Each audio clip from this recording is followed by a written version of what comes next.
भारतवर्ष ऋषि प्रधान और कृषि प्रधान देश है।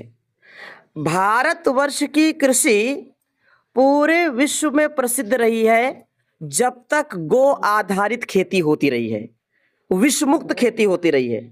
यहाँ हम इस बलागीर के 105 वर्ष पुरानी पृथ्वीराज गौशाला में हैं और यहाँ सभी हमारे गौशाला के सेवक और पूरे पतंजलि परिवार के सभी राज्य प्रभारी, जिला प्रभारी उपस्थित हैं।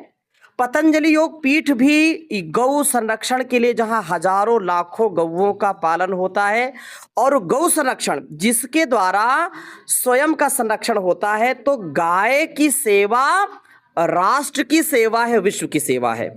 गाय को माता कहा है और गाय के दूध को अमृत कहा गया है।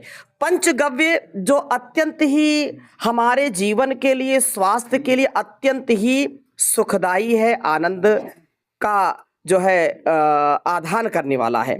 मेरे सामने देखो, यहाँ पर ये गोमय समिधा रखी है, ये गोल बनी हुई है और ये चौकोर बनी हुई है। आज जब पूरा देश और दुनिया में वातावरण और जो पर्यावरण प्रदूषण है, कारण क्या है? अंधाधुंध जंगलों को काट रहे हैं, पेड़ों को काट रहे हैं, लेकिन ये लकड़ी की पूर्ति कैसे हो? अंत्येष्टि के लिए भी कई कुंटल लकड़ी खर्च करनी पड़ती है, ईंधन के लिए भी लकड़ी अब मिलती नहीं है। तो गौ का पालन करना और ये गौशाला का जो संरक्षण है पूरे बलागीर वासियों से, और इस समाचार को, इस बात को आपके माध्यम से, आप सभी चैनलों के माध्यम से देश और दुनिया तक पहुंचने वाली है। याद रखना, हमारे वेदों में, उपनिषदों में, सनातन पुरातन वैदिक परंपरा में गौ का स्थान बहुत बड़ा है। इसलिए गौ का संरक्षण करेंगे तो हमारा संरक्षण होगा, हमारी रक्षा होगी। यदि गाय की रक्षा हम नहीं कर सकते तो याद रखना हमारी रक्षा कभी हो नहीं सकती है। योग ऋषि परम पूज्य स्वामी जी महाराज ने गौमूत्र का, गोधन अर्क, या ये कहें कि गोघृत का जो घी है वो अत्यंत ही लाभकारी है। गौ दुग्ध या ये कहें कि पंचामृत अत्यंत ही लाभकारी है।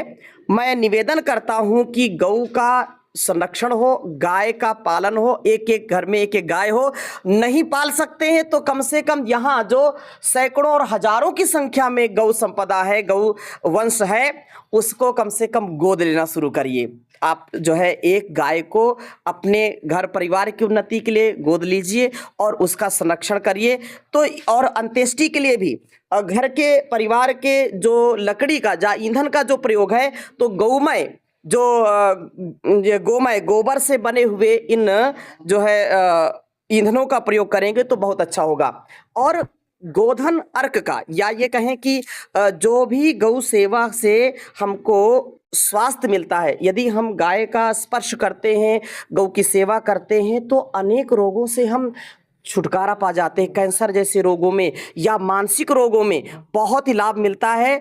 और योगेश्वर भगवान कृष्ण ने भी गौ की सेवा की, राजा दिलीप ने किया, राजा महाराजाओं ने गौ की सेवा किया, और ऋषियों के जो है आश्रमों में सदा गौ की सेवा होती रही। योग ऋषि परम पूज्य स्वामी जी महाराज को भी हम देखते हैं तो सुबह सुबह उठ करके पहले गौ माता को ग्रास देते हैं, उनकी सेवा करते हैं, तब योग सिखाने आते हैं।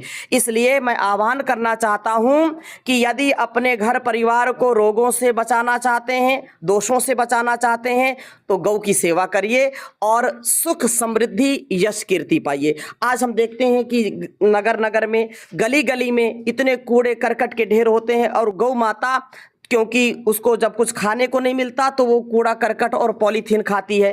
तो उसको भी हमको सावधान होकर के कि रास्ते में या कूड़ा करकट में ऐसी कोई चीज़ न डालें जो गौवंश को खराब करे, उसके पेट को खराब करे और उसके जीवन को खतरे में डाले।